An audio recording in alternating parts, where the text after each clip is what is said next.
महाराज जी, श्री जी की कृपा से हम भी सरकारी सेवा में हैं। जी हमें भी मान लीजिए ना चाहते हुए भी करना पड़ता है, जी। तो उसके लिए नहीं प्रभु, अगर आप सरकारी आदमी हैं तो सरकार आपको पेमेंट देती होगी, जी तो फिर आप पेमेंट से अधिक लेने। हम अपने लिए ना भी चाहें जी फिर भी मान लीजिए। हाँ, ऐसा हमारे सामने भी पेश हुए हैं, अधिकारी जन भी पेश हुए कि हम ना चाहें तो हमें ऊपर देना पड़ता है, उसके लिए हमें व्यवस्था करनी पड़ती है, उसके लिए ऐसा करना पड़ता है।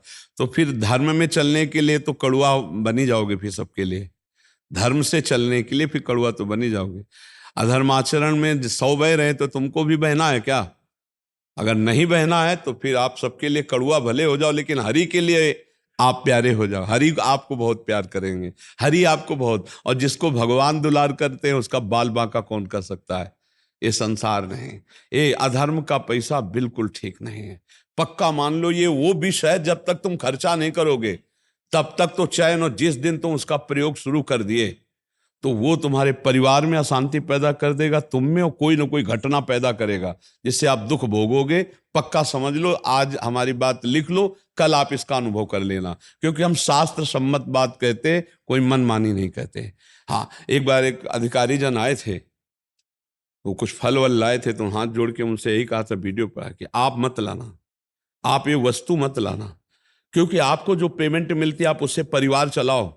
ये वस्तुएं दान पुण्य करने की सोचोगे ना तो तुम्हें ऊपरी पैसे की जरूरत पड़ेगी, और ऊपरी पैसा लोगे तो हमारे पास आना बेकार हो गया। हमारे पास आने का मतलब है कि आपके जीवन का परिवर्तन हो, अधर्माचरण छूटे, नहीं तो फायदा क्या हुआ? यहाँ आकर फिर बातचीत करने का मतलब क्या रहा? यहाँ आने का तो मतलब है कि आप में आस्तिकता है। यहाँ आने का मतलब आस्तिकता है, और आस्तिकता का मतलब है कि आप पूर्ण आस्तिक बने।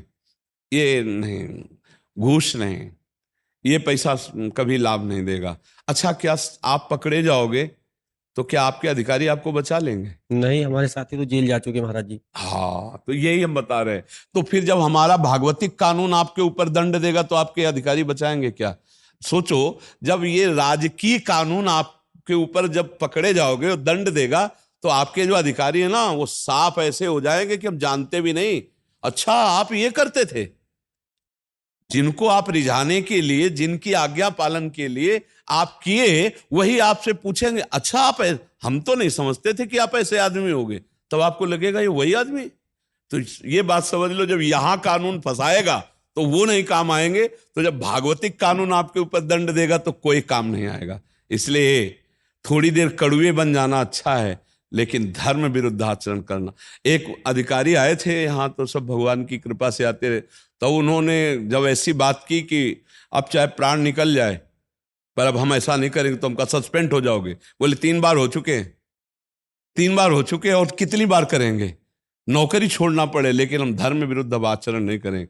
बहुत ही वो मतलब हिम्मती वो ऑफिसर थे कि मेरे साथ क्या होता है मैं ये समझे सब।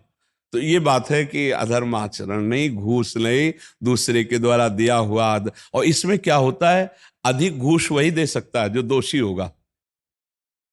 निर्दोष आदमी, गरीब आदमी, ये आपको ज्यादा घूस नहीं दे पाएगा। जो ज्यादा अधर्माचरण करता है वही आपको ज्यादा घूस दे सकता है, क्यों नहीं? महाराज जी, कुछ कुछ ऑफिस में मतलब काम कराने के लिए एक प्रथा सी बन गई है। कुछ ऐसे काम है कि मतलब सरकारी ऑफिस में बिल्कुल इसके बिना होते ही नहीं है। अभी एक और प्रश्न भी था महाराज जी, किसी का, आपका प्रश्न था शायद, मैंने उसको किया नहीं, बट बहुत लंबा चौड़ा उन्होंने किया था कि तो धर्म का पैसा जैसे हमारा, जैसे अपना जमीन का कोई काम हो, अपना